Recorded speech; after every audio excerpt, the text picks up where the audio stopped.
चलिए दोस्तों, अब देखते हैं क्वेश्चन को अप्रोच करने के क्या क्या तरीके हो सकते हैं। देखो, वर्क होता है, वेजेस होता है वर्क के डायरेक्टली प्रोपोर्शनल।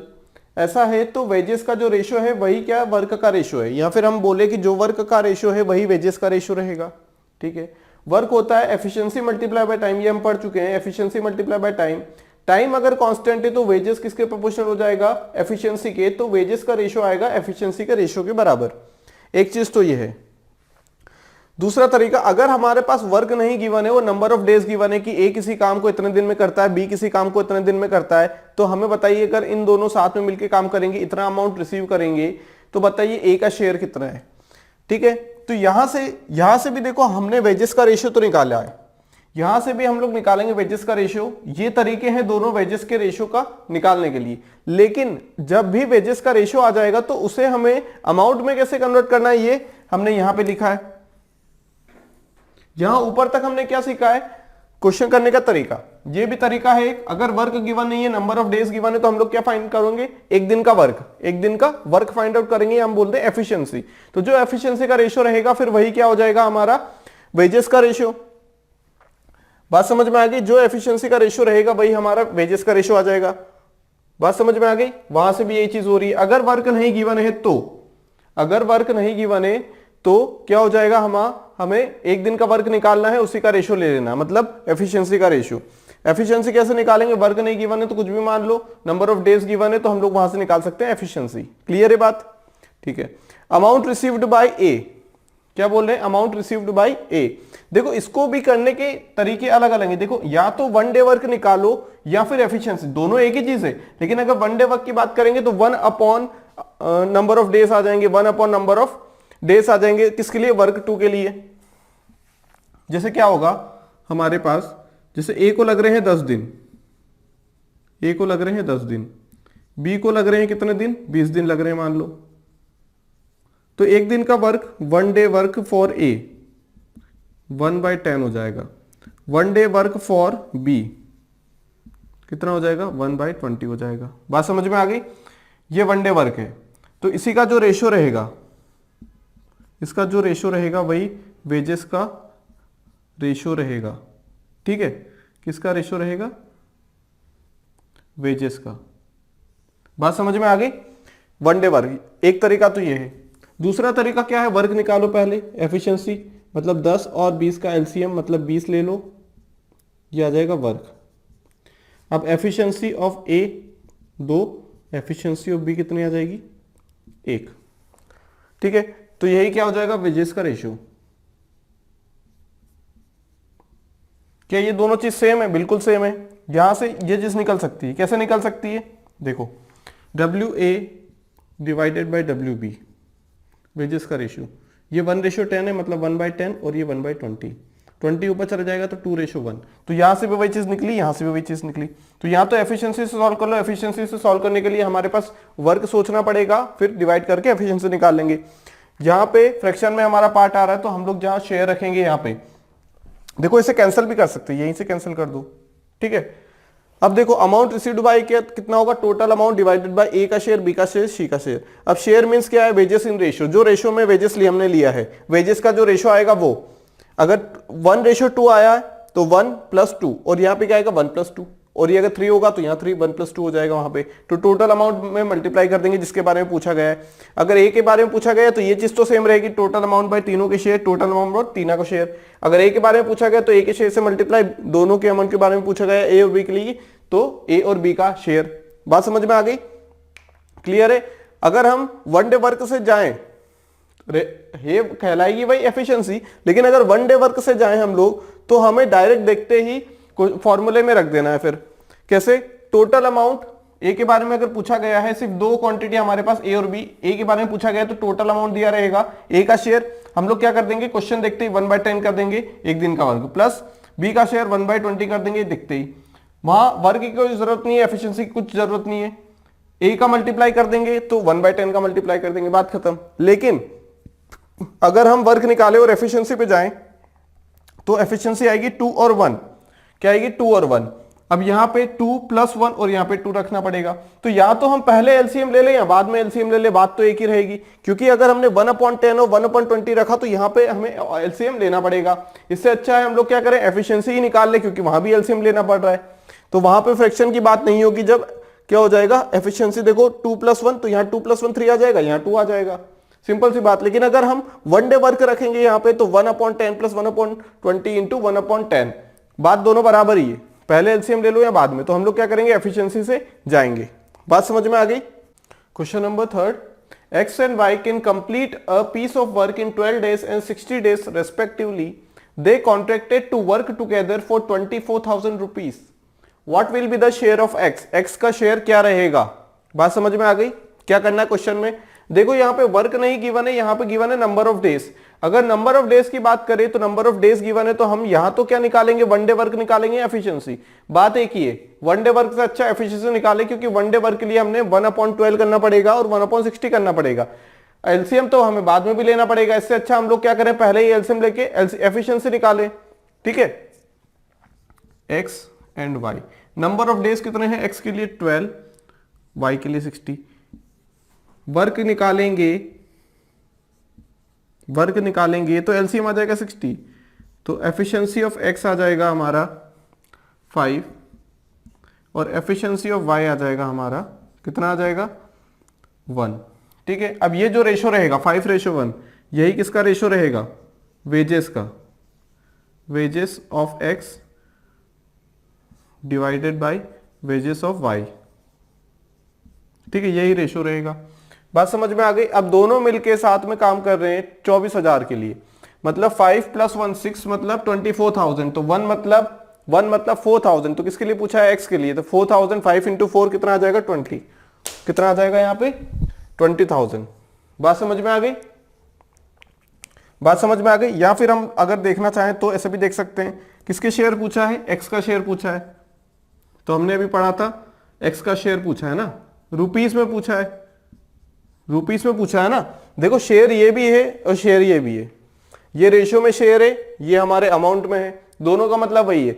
ये शेयर है रुपीस में, रुपीस में लाने के लिए अमाउंट क्या है, टोटल अमाउंट 24,000, अभी हमने फॉर्मूला पढ़ा था।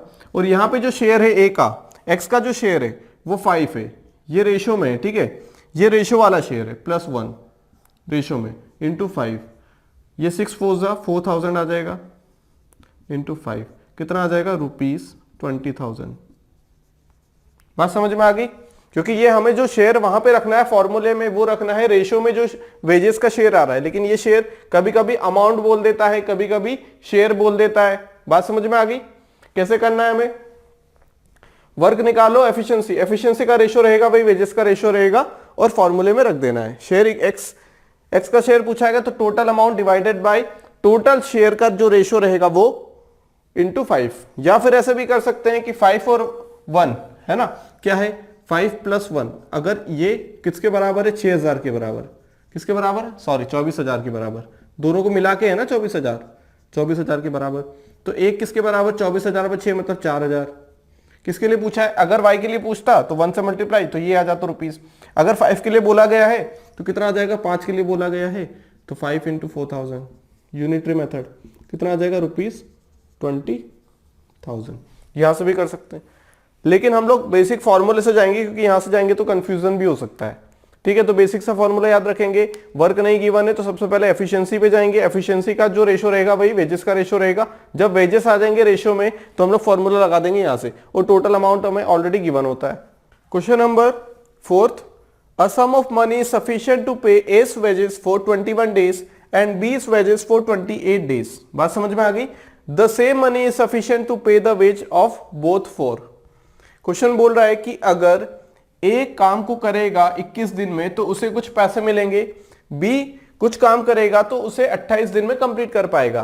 तो इन दोनों के जितने भी पैसे बनेंगे उनका समेशन करना है, मतलब कुल मिला के कितने पैसे मिल रहे हैं दोनों को, उतने ही पैसे, द सेम मनी उतने ही पैसे, sufficient to pay the wage of both for. अगर दोनों साथ में मिलके काम करेंगे तो वो कितने दिन के पैसे बनेंगे। बात समझ में आ गई, कितने दिन के वही पैसे बनेंगे जो पैसे उन्हें अभी मिल रहे हैं अलग अलग। यहां पे 21 दिन के लिए वो काम कर रहा है और ये कर रहा है 28 दिन के लिए। अब हमें यहां पे क्या निकालना पड़ेगा, एफिशिएंसी का रेशियो, मतलब दोनों मिलके इतने दिन काम कर रहे हैं तो कितने दिन कितने पैसे बनेंगे उनके, देख लेते हैं। देखो ए और ये आ गया बी। अब यहां पे हमें क्या गिवन है, डेज गिवन है 21 और 28। वर्क निकालेंगे, वर्क निकाला, एलसीएम क्या आ जाएगा इनका 84, एटीएम क्या आ गया 84 वर्क। तो एफिशिएंसी ऑफ ए आ जाएगी हम लोगों के पास 4 और एफिशिएंसी ऑफ बी आ जाएगी हम लोगों के पास 3, है ना। एफिशिएंसी ऑफ बी आ जाएगी 3। अब दोनों साथ में मिलके काम करेंगे, पैसे तो वही है ना, उतने पैसे जितने पैसे 21 दिन में काम करने के लिए ए को मिल रहे थे और कुछ पैसे बी को मिल रहे थे कुछ काम करने के लिए 28 दिन में। अब दोनों साथ में मिलके काम कर रहे हैं तो साथ में मिलके काम करेंगे तो दोनों को जितने दिन साथ में मिलके काम करेंगे उतने दिन के पैसे बनेंगे, सिंपल सी बात है। कितने दिन काम करना पड़ेगा, दोनों साथ में अगर काम करें तो दोनों जितने दिन दोनों को साथ में काम करना पड़ेगा उस वर्क को कंप्लीट करने के लिए उतने ही पैसे इन्हें मिलेंगे। वर्क टुगेदर, तो टाइम कितना हो जाएगा, वर्क 84 है डिवाइडेड बाई 3 + 4 या 4 + 3 कर दें, एक ही बात है। Efficiency of A plus efficiency of B, मतलब 84 डिवाइडेड बाई 7 मतलब 12, मतलब 12 दिन के लिए। कितने दिन के लिए, 12 डेज। बात समझ में आ गई क्या किया है। ए काम करेगा 21 दिन में कंप्लीट करेगा, कुछ पैसे पाएगा। बी कुछ काम करेगा 28 दिन में, कुछ पैसे मिलेंगे उसे। मान लो दोनों ने मिलकर 84 यूनिट वर्क किया है तो एफिशिएंसी का जो रेशो रहेगा उसी में ये लोग क्या कर रहे हैं, काम कर रहे हैं। बात समझ में आ गई, उसी में ये लोग क्या कर रहे हैं, काम कर रहे हैं। एफिशिएंसी का रेशो में, उसी रेशो में वेजेस मिल रहे हैं। अब टोटल वेज इनको कितना मिला, टोटल वेज इनको कितना मिल रहा है, 7 टोटल। अगर एक ये क्या है, एक दिन का काम, अगर दोनों एक दिन में मिलकर साथ में काम करेंगे तो एक दिन का वेजेस कितना बनेगा, 7। अगर 84 यूनिट वर्क है तो एक दिन में 7 कर रहा है तो कितने टोटल कितना टाइम लगेगा, 12 दिन लगेंगे। क्योंकि ये क्या है, एफिशिएंसी, दोनों साथ में काम करेंगे तो साथ में वेजेस पाएंगे। मतलब 12 दिन साथ में काम करेंगे तो वो मनी सफिशिएंट है। अगर उससे ज्यादा काम करेंगे तो उसके अलावा उन्हें और मनी, जो कॉन्ट्रैक्टर रहेगा, जो डिस्ट्रीब्यूटर रहेगा, जो पैसे डिस्ट्रीब्यूट करेगा, उसे और एक्स्ट्रा पैसे उसमें मिलाने पड़ेंगे ताकि 12 दिन के बाद जितना भी काम हो तो दोनों को वो दे पाए। बात समझ में आ गई। Question number 5th, a skilled, a half skilled and an unskilled laborer work for 7, 8 and 10 days respectively. They together get rupees 369 for their work. If the ratio of their each day's work is 1/3 ratio, 1/4 ratio, 1/6, then how much does the skilled laborer get in rupees? बात समझ में आ गई। देखो 3 type के labour है, एक है स्किल्ड, एक हाफ स्किल्ड और एक अनस्किल्ड लेबर है। लिख लेते हैं पहले, एक है स्किल्ड, एक क्या है, हाफ स्किल्ड,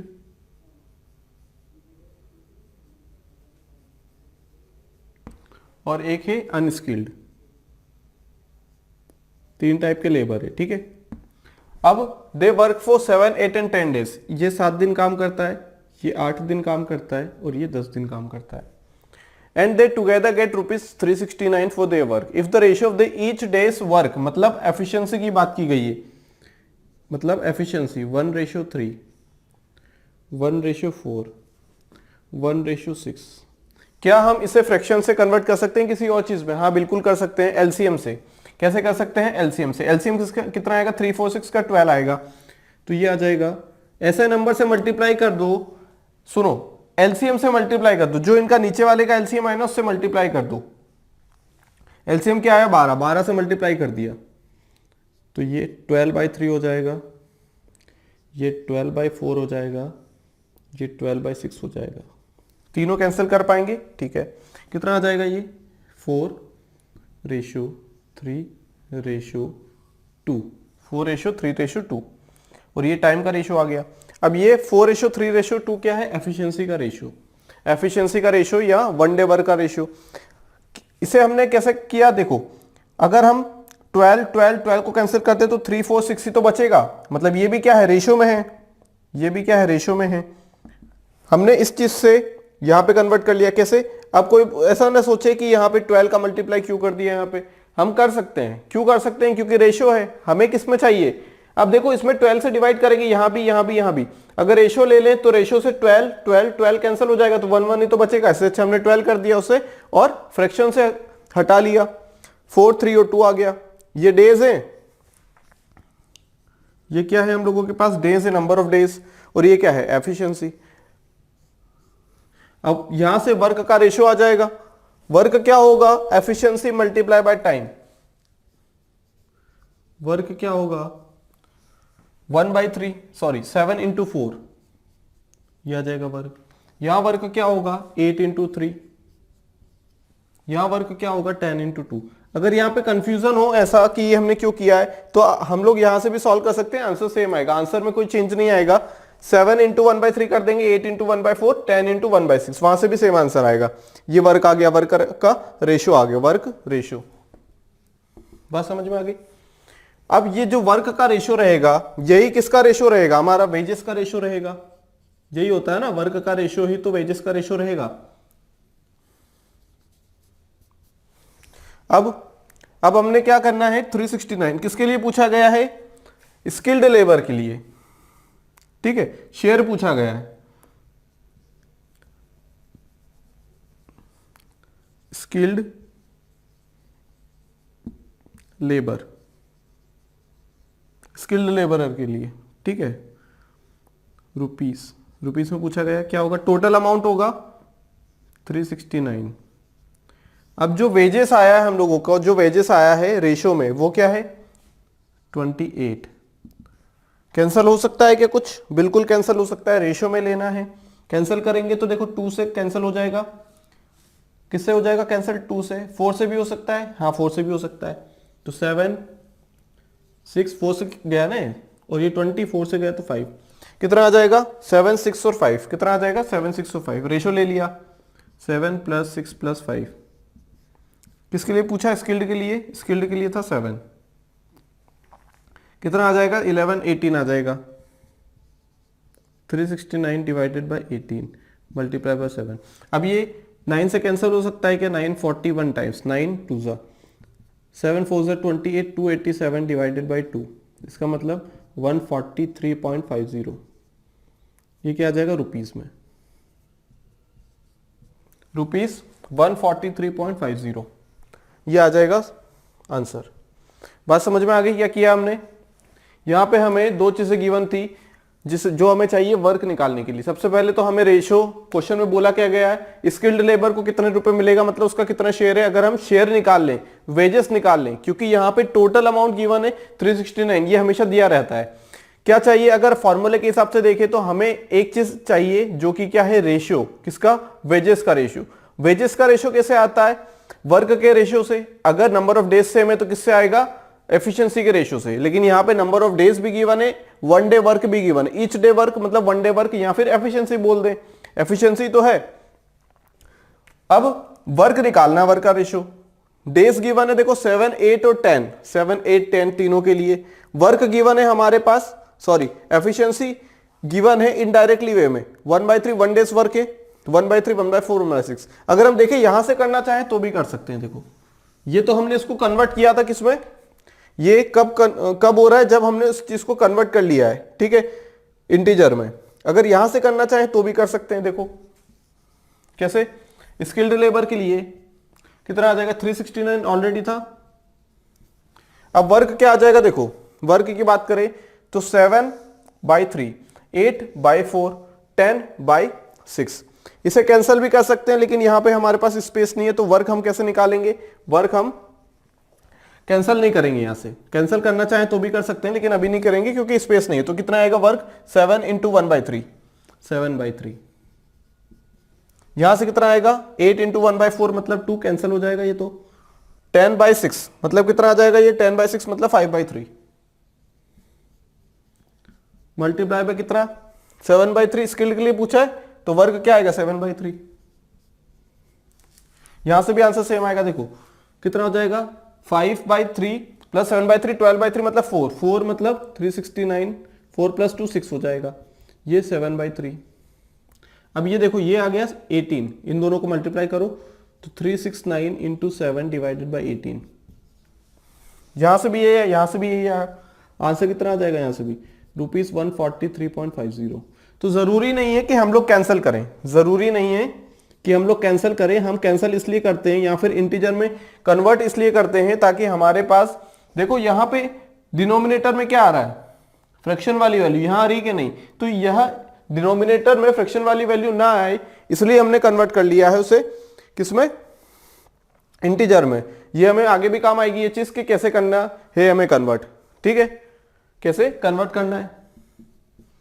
बात क्लियर हो गई यहां तक, कन्वर्ट कर लिया कैसे, एलसीएम से मल्टीप्लाई कर दो और कुछ नहीं, सिर्फ हमें क्या करना है एलसीएम से सभी जगह जो भी चीज यहां पे परफॉर्म करो, जो ऑपरेशन वो ये ऑपरेशन यहां पे भी 12 का मल्टीप्लाई यहां किया तो यहां भी करना पड़ा। बात समझ में आ गई, कैसे आया आंसर, जो वेजेस का रेशो निकालना है बस, यहां जो आएगा ये रेशो आएगा, यहां क्या आएगा नीचे रेशो, और यहां पे जिसके बारे में पूछा गया उसका रेशो, और टोटल अमाउंट हमें गिवन रहेगा तो आंसर हमारा निकल के आ जाएगा।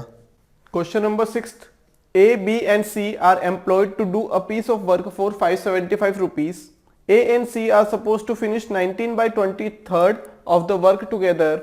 Amount shall be paid to B is. B को कितना अमाउंट मिलेगा, अब B ने जितना काम किया होगा उतना अमाउंट B को मिलेगा।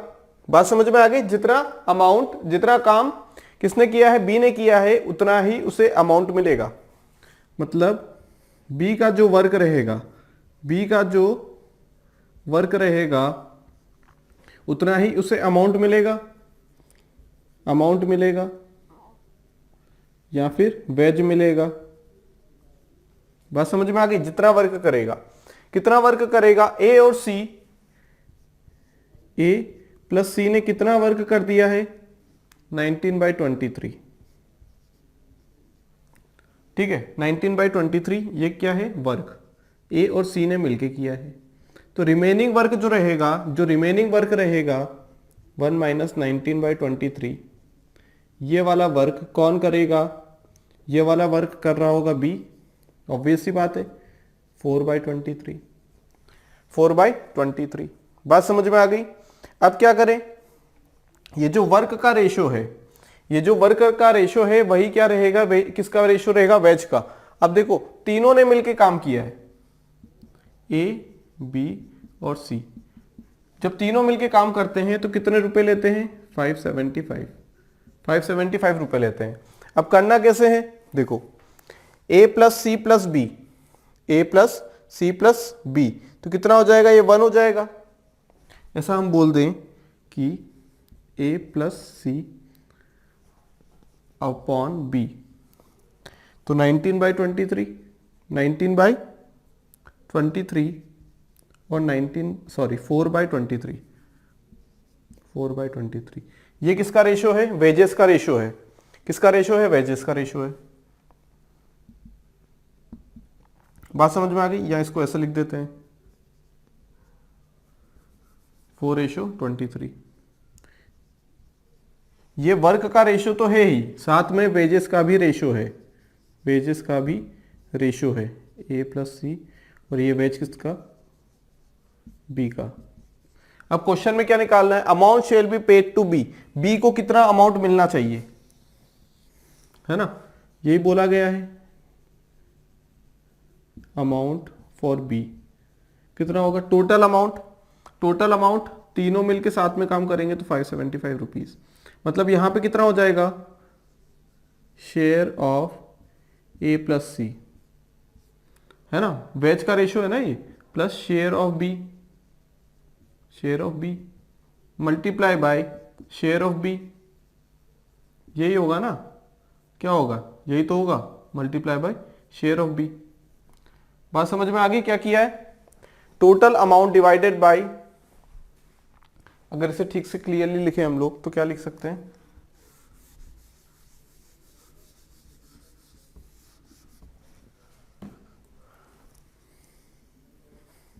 $575 प्लस शेयर ऑफ बी लिख दिया हमने, किसका शेयर, अब पूछा किसके लिए गया, बी के लिए, तो multiply by share of B कर देंगे, या फिर बी लिख देंगे हम लोग डायरेक्ट।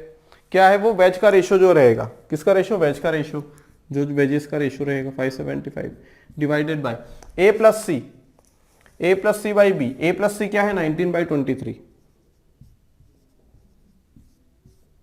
प्लस बी के लिए शेयर कितना है 4 by 23। रेशो में तो लिखना है, यहां पे क्या लिखते हैं रेशो में, मल्टीप्लाई बाय बी के लिए क्या है 4 by 23। अब ये कितना हो जाएगा, ये तो 1 हो जाएगा, क्योंकि 19 प्लस 4 कितना हो जाएगा 23 by 23 1, मतलब 575 को हम 23 से डिवाइड करेंगे और 4 से मल्टीप्लाई कर देंगे। बात समझ में आ गई। अब 23 इंटू 2 कितना हो जाएगा, 23 इंटू 2 46, बचा कितना 115, 115 23 का आधा है ना 11.5, तो कितना आ जाएगा ये 5, तो 25 इंटू 4 मतलब कितने रुपीस, 100 रुपीस। आंसर क्या है 100 रुपीस, सॉरी ये 100 है, आंसर क्या रहेगा हम लोगों का 100 रुपीस। बात समझ में आ गई। क्या किया हमने, क्या किया, देखो ए बी और सी तीनों किसी पीस ऑफ वर्क को करने के लिए 575 रुपए लेते हैं। ए और सी ने मिलकर इतना काम कंप्लीट किया है, तो बी ने कितना किया वो वही निकालेंगे, तो दोनों का रेशो आ जाएगा। अब दोनों का रेशो आ गया, ठीक है। अब टोटल अमाउंट इतना है, ए और सी का शेयर प्लस बी का शेयर इंटू किसका शेयर, बी का शेयर, क्योंकि यहां नीचे जो लिखते हैं वो तीनों का share, share of A plus share of B plus share of C, तो हमने इकट्ठा लिख दिया ए और सी का शेयर, क्योंकि दोनों को साथ में दिया हुआ है तो हमने इकट्ठा लिख दिया, कोई बात नहीं। प्लस बी का शेयर, तो share of A plus share of B plus share of C हो गया, क्योंकि तीनों काम कर रहे हैं। ए और सी का साथ में गिवन था वर्ग, तो उसका वेजेस का रेशो भी साथ में आ गया, 4 बाई कितना आ गया, सॉरी 19/23। अब बी के लिए निकालना है, तो बी का वेजेस का रेशो क्या है 4/23 है ना, बी के लिए क्या है 4/23, तो सॉल्व किया तो हमारा आंसर मिल गया हमें डायरेक्ट। बात समझ में आ गई। एक तरीका और देखो 23 वर्क को फिनिश करने में 575 रुपए ले रहा है, तो एक वर्क को फिनिश करने में 575/23 रुपीस लेगा। इतने रुपीस लग रहे हैं, ध्यान से समझना। 23 यूनिट का वर्क करने, सॉरी 575 रुपीस किसके लिए लग रहे हैं, 23 यूनिट का मान लो वर्क है, उसमें से 19 यूनिट किसने कर दिया, ए और सी ने, बचा वो कितना 4 यूनिट कौन करेगा, बी करेगा। तो जितना बी करेगा वही उसका क्या हो जाएगा, रेशियो में हो जाएगा। बी कितना वर्क करेगा, 23 में से 19 हो चुका है, 19 कर दिया ए और सी ने, बचा कितना 23 में से 19 गया तो 4। अब ये कौन करेगा, अकेला बी करेगा, अकेला बी करेगा, तो 4 के लिए कितने रुपीस हो जाएंगे, 575 डिवाइडेड बाई 23 इंटू 4। क्या यहां से भी वही चीज आ गई, 575 डिवाइडेड बाई 23 मल्टीप्लाई बाई 4, क्या हो जाएगा, ये कितना रुपीस आ जाएगा, ₹100। कैसे किया ये, देखो ध्यान से समझना। ए बी और सी तीनों मिलके देखो कितना पार्ट कर रहे हैं, 19/20। इसका मतलब 23 टोटल पार्ट है, वर्क का टोटल पार्ट क्या है 23, वर्क का टोटल पार्ट क्या है 23। बात समझ में आ गई इतनी। अब 23 यूनिट का वर्क करने के लिए तीनों 23 यूनिट का वर्क कर रहे हैं, इतनी बात तो समझ में आ गई। जब तीनों 23 यूनिट का वर्क करेंगे, उसमें से 19 यूनिट ए और सी कर रहा है, तो बचा हुआ 4 यूनिट कौन करेगा, बी करेगा। इतनी बात क्लियर हो गई। मतलब टोटल यूनिट कितना है, 23 है। टोटल वर्क अगर 23 हो रहा है, टोटल वर्क कितना हो रहा है 23, तो उसमें से 19 ए और सी कर रहे हैं, बचा हुआ 4 कौन कर रहा है, बी कर रहा है। जब 23 यूनिट के लिए ये लोग मिलकर ले रहे हैं 575 रुपए, 575 रुपए, तो एक यूनिट करेंगे तो कितना रुपए लेंगे, इतने रुपीस लेंगे, इतने रुपए लेंगे ना। ये किसके लिए, 23 यूनिट के लिए 575 रुपए लेते हैं, तो एक यूनिट के लिए कितना लेंगे, ये एक यूनिट के लिए 575/23।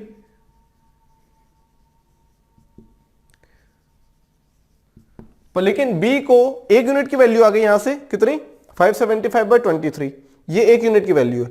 बी कितना यूनिट कर रहा है, 4 कर रहा है, क्योंकि ए प्लस सी ने मिलकर 19 कर दिया, तो ये 4 करेगा। तो 4 यूनिट का वर्क कितना आ जाएगा, 4 यूनिट के कितने रुपए बनेंगे, 4 यूनिट, कितने रुपए बनेंगे 4 यूनिट के, इतने रुपए 100 रुपए बनेंगे, तो भी आंसर आ गया। कुछ करने की जरूरत नहीं है, इतना सब कुछ यूनिटरी मेथड काम आ गई यहां। तो बात समझ में आ गई। तो हमें क्वेश्चन में थोड़ा सा समझना पड़ेगा कि क्वेश्चन में क्या हम डायरेक्ट कर सकते हैं, डायरेक्ट नहीं कर सकते तो हम लोग यूनिटरी मेथड लगा लेंगे, अगर तीनों के लिए गिवन है तब। बात समझ में आ गई।